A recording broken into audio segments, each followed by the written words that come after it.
থেকে next morning I remember I was lying on my stomach beside the pool. अगली बात मुझे याद है कि मैं पेट के बल पूल के किनारे कैसे लेटा हुआ था, वोमिटिंग कर रहा था. द चैप मीन्स वह लड़का जिसने मुझे धक्का दिया था. That through me in was saying, वह लड़का जो मुझे धक्का दिया था, सेइंग क्या कह रहा था, but I was only fooling, वो बोल रहा था कि मैं तो सिर्फ इसे बेवकूफ़ बना रहा था. After that someone said the kid nearly died, तो किसी दूसरे व्यक्ति जो वहाँ खड़े थे उसने कहा कि द किड्स नियरली डाइड, ये बच्चा तो तुम्हारे मजाक के चक्कर में मर जाता. But be all right now, लेकिन चलो अब सब ठीक है. Let us carry him to the locker room, अब हमें इसे लॉकर रूम की तरफ लेकर चलते हैं. सेवरल आवर लेटर, कुछ घंटों बाद, आई वॉकड होम, टहलते हुए हम घर पहुँचे. I was weak and trembling, मैं बहुत कमज़ोर और काँप रहा था. आई सूक एंड क्राइड व्हेन आई ले ऑन माई बेड, मैं बिस्तर पे जब लेटा और चिल्लाया. व्हेन आई वॉज, बिस्तर पे लेटने के बाद मुझे फीलिंग हुई कमजोरी का. I could not eat that night, और उस रात मैंने कुछ नहीं खाया. For days a hunting fear was in my heart, दिन में पूरी तरह से 4 डेज, कुछ दिनों तक मुझे उस डर का शिकार मेरे दिल में अभी भी आ रहे थे. द स्लाइटेस्ट एक्सर्शंस अपसेट मी, और इससे मैं पूरी तरह से बौखला जा रहा था. Making me wobbly in the knees and sick to my stomach, और मैं परेशान था कि उस बातों को सोचकर. लेकिन थर्ड टाइम जब इन्होंने जंप लगाया था, इनकी सारी डर समाप्त हो चुकी थी. नेक्स्ट पैराग्राफ देखिए बच्चों.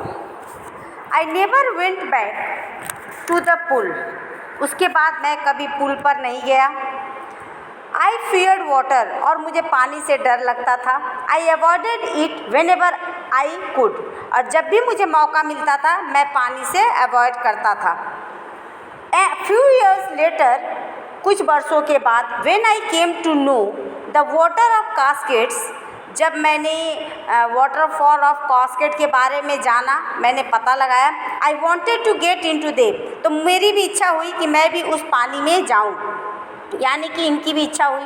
And whenever I did, whether I was wading the Tieton और बम्पिंग रिवर और bathing in Warm Lake of the Goat Rocks, the terror that had seized me in the pool would come back, और जब भी मैं पानी में उतरने की कोशिश किया करता था, मुझे वही डर फिर से लगता था जो मैं या तो नहाते समय फील करता था या बम्पिंग पानी में करता था. तो वह डर मुझे फिर से पूल में लगा हुआ रहता था, और सारी वही पुरानी बातें मुझे फिर से याद आ जा रही थी. And it would take position on me completely, और वह डर मुझ में कम्प्लीटली, मतलब कि मुझ पर पूरी तरह से हावी हो जा रहा था. My legs would become paralysed, मेरे पैर सुन्न पड़ चुके थे. And icy horror would grab my heart, और वह भयानक डर मुझे घर कर जा रहा था, यानी पूरे दिल में मेरे वो डर, वो भय अंदर समा चुकी थी, यानी कि पूरी तरह से मैं भयभीत हो चुका था. This handicap stayed with me as the years roll, और यह डर मेरे अंदर कई सालों तक रहा. In canoe on many lake fishing for landlock salmon bass flying in New Hampshire, और छोटे से बोट में बैठकर फिशिंग करते थे जब भी यानी कि यहाँ जितने भी व्यूअर्स हैं हेमिस्फायर में, जहाँ भी हम जाते थे, वह डर हमेशा मेरे पीछे पीछे रहता था. यानी कि मेरा फिशिंग का जो ट्रिप था वह डर के कारण बर्बाद हो जाता था. And fishing for whenever I went, the hunting fear of water followed me, वही डर मेरे पीछे पड़ा रहता था. यानी कि मैं फिशिंग का जो ट्रिप था वो भी सही ढंग से नहीं कर पाता था, यानी नाव पर स्विमिंग करने से जो खुशी मिलती थी उन सब से मैं अब वंचित रह जाता था. Deprive of Joy of canoeing, boating and swimming, पूरी तरह से मैं इनसे वंचित हो जाता था. In next paragraph, I used every day I knew to overcome this fear, और मैंने हर तरीका अपनाया ताकि इस डर पर काबू पाया जा सके. But it held me formally in its grip, लेकिन डर ने मुझे पूरी तरह से जकड़े हुए रखा था. Finally one and Finally, it's great. Finally, 1 October, I decided to get an instructor and learn to swim. और इस पर काबू पाने के लिए मैंने 1 अक्टूबर को मैंने ये विचार बनाया, मैंने ये सोचा कि इंस्ट्रक्टर के पास जाएंगे और स्विमिंग सीखेंगे। इन्होंने अपने मन में ये विचार बनाया। I went to a pool, और मैं एक स्विमिंग पूल पर गया and practised 5 days a week, और मैं सप्ताह में 5 दिन प्रैक्टिस करने लगा। एन आवर ईच डे, और 1 घंटा हर दिन मैं प्रैक्टिस करने लगा। The instructor put a belt around me, जो इंस्ट्रक्टर थे जो मुझे स्विमिंग सिखा रहे थे, उन्होंने मेरे कमर में एक बेल्ट बांध दिया। A rope attach to the end of the rope. अब एक रस्सी का किनारा मेरे कमर में बांध दिया। And we went back and forth, उन्होंने एक बेल्ट रस्सी से बांध दिया और उस रस्सी के जरिए जो पुली में ऊपर में टंगा हुआ था, back and forth across the pool, hour and hour, day after day, week after week. ऐसे मैंने कई दिन बीत गए, कई घंटे बीत गए, कई सप्ताह बीत गए, मैं स्विमिंग सीखना शुरू किया। और in each trip across the pool a bit of panic seized me, और हर ट्रिप में जब मैं सीखने की कोशिश करता था, थोड़ी सी मेरे अंदर डर आ जाती थी, मुझे डर महसूस होता था। And each time the instructor relaxed his hold on the rope, और हर दिन द इंस्ट्रक्टर थे वो हमेशा मुझे रिलैक्स करते थे कि रस्सी को मुझे कस के पकड़े रहना है। एंड आई वेंट अंडर, और मुझे पानी के अंदर जाना है, कि ऐसे करके वह स्विमिंग करना आगे पीछे सीख जाए। कि went under, some of the old terror returns and my legs froze. जब हमें इंस्ट्रक्टर के द्वारा इंस्ट्रक्शन दिया जाता था कि रस्सी के किनारा पकड़े हुए कि स्विमिंग करता था, आगे पीछे करके मुझसे करवाते थे, कई घंटों तक, हफ्तों तक ऐसा मुझसे करवाने लगे। और मैं अभी भी डरता था। जब मेरे इंस्ट्रक्टर रस्सी छोड़ देते थे तो मैं नीचे डूबने लगता था, यानी कि हर तरह से मैं परेशान था। एंड आई वेंट अंडर, और मैं फिर से वही, जब some of the old terror return, और जब मैं अंदर जाता था तो वही पुरानी डर मेरे अंदर फिर से वापस आ जाती थी। एंड माई लेग्स फ्रोज, और मेरे पैर, जब मैं नीचे जाता था तो मेरे अंदर वही डर पड़ जाता था और मेरे पैर फिर से सुन्न पड़ जाते थे।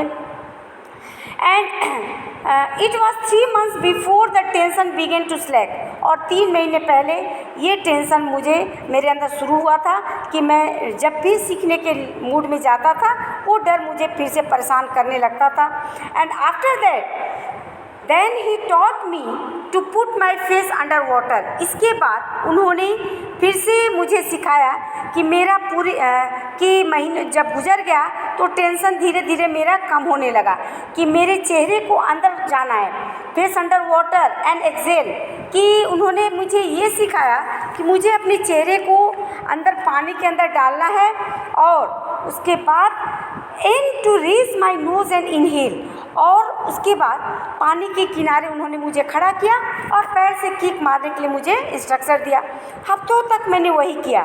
शुरू में तो मेरे पैर तो काम नहीं करते थे, बट स्लोली, धीरे धीरे वो भी काम करने लगा था, कि रिलैक्स हुआ और मैं अपने पैर पर काबू पा चुका था।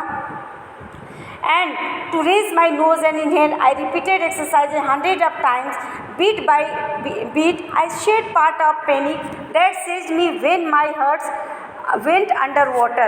और इस तरह से मैं जब भी धीरे धीरे मौका पाता था, अंदर की ओर अपने सर को ले जाता था, पानी के अंदर जाता था, और धीरे धीरे मैं उस पर काबू पाने लगा था, और इस तरह से मुझे भी थोड़ी सी रिलैक्स महसूस होने लगी थी। Next he held me at the side of the pool. इसके बाद उन्होंने मुझे पूल के किनारे आने के लिए कहा और had me kick my legs, और मुझे पानी में किक मारने को कहा। For weeks I did just that. कुछ हफ्तों तक मैंने वैसा ही किया। At first my legs refuse to work. शुरू में मेरे पैर काम नहीं कर रहे थे, बट दे ग्रेजुअली रिलैक्स, धीरे धीरे रिलैक्स हुए। And finally I could command them, और धीरे धीरे मैंने अपने पैर पर कमांड बना लिया। 10 पीस बाय पीस, और इस तरह से धीरे धीरे ही बिल्ड अ स्विमर, वह स्विमर बन गए, यानी कि विलियम डगलस पूरी तरह से स्विमिंग सीख चुके थे। And when he had preferred each piece, अब वह हर पार्ट सीख चुके थे। क्या क्या सीखते थे? He put them together into an integrated whole, पूरी तरह से वो सीख चुके थे। And in April he said, William Douglas को इंस्ट्रक्टर ने अप्रैल में कहा, यानी कि अक्टूबर से इन्होंने स्टार्ट किया था और वो अप्रैल में कंप्लीट हो चुके थे कि स्विमिंग का काम इन्होंने सीख लिया है।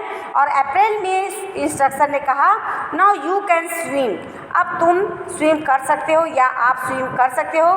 ड्राइव अप, तो पूल में उतर जाओ। And swim the length of the pool, और पूरे पूल को तैर कर आओ। क्रॉल स्ट्रोक, तैरने का ये एक अलग तरीका है, यानी कि क्रॉल स्ट्रोक मतलब इंस्ट्रक्टर उन्हें समझा रहे हैं कि तैरने के जो तरीका मैंने बताया है उसके अनुरूप आप पूरे पुल पर तैर कर आइए। एंड आई डिड, और मैंने भी वही किया। The instructor was finished, instructor के अनुसार, यानी कि इंस्ट्रक्टर ने जो मुझे काम दिया, यानी यहाँ इंस्ट्रक्टर का काम खत्म हुआ। But I was not finished, लेकिन मेरा काम खत्म नहीं हुआ था, यानी कि विलियम का काम अभी नहीं समाप्त होता। क्यों? आई स्टिल वंडर्ड, कि विलियम सोच रहे थे, if I would be terror stricken when I was alone in the pool, कि अभी तो मेरे पास इंस्ट्रक्टर है तो मैं तैर ले रहा हूँ, लेकिन क्या जब मैं अकेला हूँगा तो क्या मैं तैर सकूँगा? आई ट्राइड इट, मैं इस पर भी कोशिश करूँगा। And I swim the length up and down, मैंने पूरी पुल की लंबाई पे तैरा और नीचे भी गया। Tiny Vestige of the old terror would return, हल्का हल्का डर मेरे अंदर फिर से वापस आ रहा था। बट नाउ, लेकिन अब आई कुड फ्रॉन एंड से टू दैट टेरर, लेकिन मैं पूरी तरह से तैयार हो चुका था और मैं उस डर पर विजय प्राप्त करना चाहता था। ट्राइंग टू स्केयर मी, मुझे डराने की कोशिश कर रहा है। वेल, ठीक है, हियर्स टू योर लुक, ठीक है, अब यहाँ बैठकर तुम देखो। And off I did go for another length of the pool, और मैं डर पे काबू पाते हुए मैं दूसरे लेंथ पर, दूसरे दूरी तक पुल तक मैं गया। नेक्स्ट पैराग्राफ देखिए बच्चों। दिस वेंट ऑन अंटिल जुलाई, इनका कोशिश करने का काम जारी था। इंस्ट्रक्टर ने जब इनको कहा कि आप फाइनली सीख चुके हैं, तो लेकिन फिर भी उनके सामने उनके द्वारा पुल पर उतारें और पुल पर तैर कर आने के लिए कहा, लेकिन फिर भी विलियम इस काम से संतुष्ट नहीं थे। उन्होंने अपने मन में ये विचार रखा, अभी तो मेरे पास इंस्ट्रक्टर हैं तो मैं तैर ले रहा हूँ, शायद जब अकेले में रहूँगा तो तैर पाऊँगा या नहीं। इस तरह से फिर से पूरी तरह से शुरू से अंत तक पुल का एक राउंड और फिर से इन्होंने लगाया। ऐसे दिस वेंट ऑन अंटिल जुलाई, और ऐसे करते करते जुलाई भी आ गया। But I was still not satisfied, तब भी मैं पूरी तरह से सेटिस्फाइड नहीं था। And I was not sure that all the terror had left, और इसके लिए वे श्योर भी नहीं थे कि उनका सब डर चला गया है, वे खुद ही डरे हुए थे और ऐसा इनको भी लग रहा था। So I went to Lake Wentworth in New Hampshire, इसलिए वे न्यू हैम्पशायर में है एक लेक वेंटवर्थ, मैं वहाँ गया। And dive off a dock at trees island, और एक डग्स की तरह वो डाइव लगा दिया और 2 माइल तक। And swim 2 miles across the lake to stamp act island, 2 mile तक तैरते रहे और स्टैम्प एक्ट आइलैंड तक वो पहुँच गए। उसके बाद I swim the crawl, breast stroke, side stroke and back stroke, मतलब कि ये सारे स्विमिंग करने का अलग अलग तरीका था, अलग अलग इन सारे तरीक़ों से वो ये स्विमिंग कर रहे थे। After that only once did the terror return, केवल एक बार फिर से डर आया। When I was in the middle of the lake, जब मैं लेक के बीचों बीच में था तब मेरे अंदर थोड़ी सी डर आई। I put my face under and saw nothing, मैंने अपना सिर पानी के नीचे लाया और मुझे कुछ नहीं दिखाई दिया। बट बॉटमलेस वाटर, लेकिन सिर्फ पानी ही पानी दिखाई दे रहा था जिसका कोई बॉटम नहीं था, यानी कि गहराई जिसका पता नहीं चल रहा था, और बॉटमलेस इसलिए इसकी पानी कहाँ तक है। And what do you think, well mister terror, what do you think you can do to me? It fled and I swim on, जब मैंने गहराई पता नहीं चला तो मेरे अंदर फिर से वो पुराना डर धीरे धीरे वापस आ रहा था। मैं हंस पड़ा और कहा तुरंत, आई लाफ्ड एंड सेड, मैं हंसा और कहा, वेल मिस्टर टेरर, ठीक है मिस्टर डर, यानी डर से कह रहे, what do you think you can do to me, कि तुम फिर से मेरे साथ कुछ गलत कर सकते हो। फिर धीरे धीरे वापस आ रहे थे, तुम अब मेरा क्या कर सकते हो। आई फ्लैड, इतना कहते ही आई फ्लैड एंड स्विम ऑन, इतना कहते ही मेरा डर गायब हो गया और मैं तैरना शुरू कर दिया। यानी कि थोड़ी सी डर थी, लेकिन डर को जब इन्होंने रिप्लाई किया उसके बाद फिर से ये तैरना शुरू कर दिया।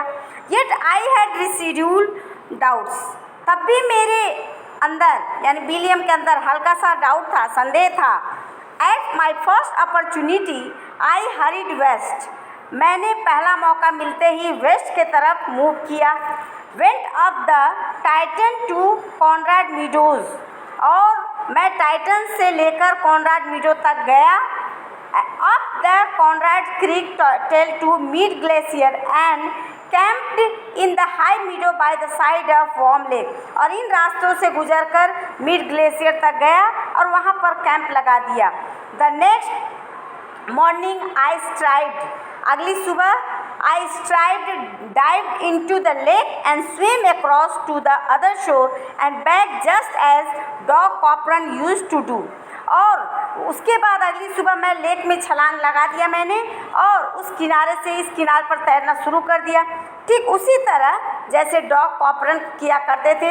यानी डॉग कॉपरन भी बहुत अच्छे स्विमर थे और वो जिस तरह किया करते थे मैं भी उस तरह करना शुरू किया। आई शाउटेड विथ जॉय, और मैं खुशी से चिल्ला उठा। And Gilbert Peak return the echo, और जब खाली प्लेस कहीं होता है तो जब मैंने चिल्लाना शुरू किया तो ये आवाज़ पूरे एरिया में वहाँ गूंज उठा था। I had conquered my fear of water, और मैंने अपने पानी के डर पर काबू पा लिया था। इस तरह से मैंने काबू अपने डर को किया और मैं आगे निकल पड़ा। और आगे जाने के बाद अब नेक्स्ट पैराग्राफ में देखिए बच्चों, the experience had a deep meaning for me, और ये एक्सपीरियंस मेरे लिए बहुत ही महत्वपूर्ण था, बहुत ही मीनिंगफुल था। As only who have known stark terror and conquered it can appreciate, और ये जो एक्सपीरियंस था इसे वही समझ सकता है जो डर पर काबू पाया हो। In death there is peace, मौत में तो बहुत शांति है। In death there is peace, there is terror only in the fear of death, और वो जो डर पर काबू पाया है वही इसे कर सकता है। As Roosevelt knew when he said, जैसा कि रूजवेल्ट भी जानते थे और उन्होंने कहा भी, all we have fear is fear itself, जो डर पर काबू पाले यानी डर से ही डर को रहना है, यानी डर को हराना है। यानी कि रूजवेल्ट का भी मानना है कि डर को मत आने दो। Because I had experience both the sensation of dying, क्योंकि मैंने दोनों से एक्सपीरियंस किया था, और मरने का और डर से डर को जीतने का, ये चीज़ मैंने एक्सपीरियंस किया था।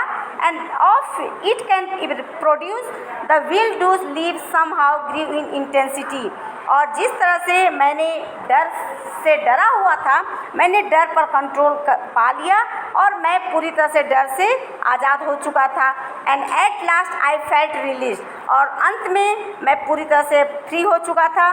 Free to walk the trails, पतले पतले रास्तों से चलना, एंड पीक्स, और अलग अलग पहाड़ों पर चढ़ना उतरना, and to brush aside fear, और ऐसे में मैं हर जगह जा आ सकता था बिना डर और बिना भय का। यानी कि रूजवेल्ट भी जानते थे कि डर से ही डर को जीता जा सकता है। यानी कि कहीं ना कहीं इस चैप्टर का मेन निचोड़ देखा जाए तो इसमें विलियम का कहना यही था कि विलियम डगलस भी जानते थे कि डर पर काबू पाओ और कुछ अच्छा करने के लिए सोचो। ये विलियम डगलस का मानना था और उन्होंने इस पर विजय भी प्राप्त की। तो ये था बच्चों इस चैप्टर का एक्सप्लेनेशन। अब आप इसे क्लियरली समझने के लिए एक बार फिर से आप पूरी वीडियो को देखेंगे और आपको पूरी तरह से स्टोरी आपको समझ में आएगी। Thank you and have a nice day.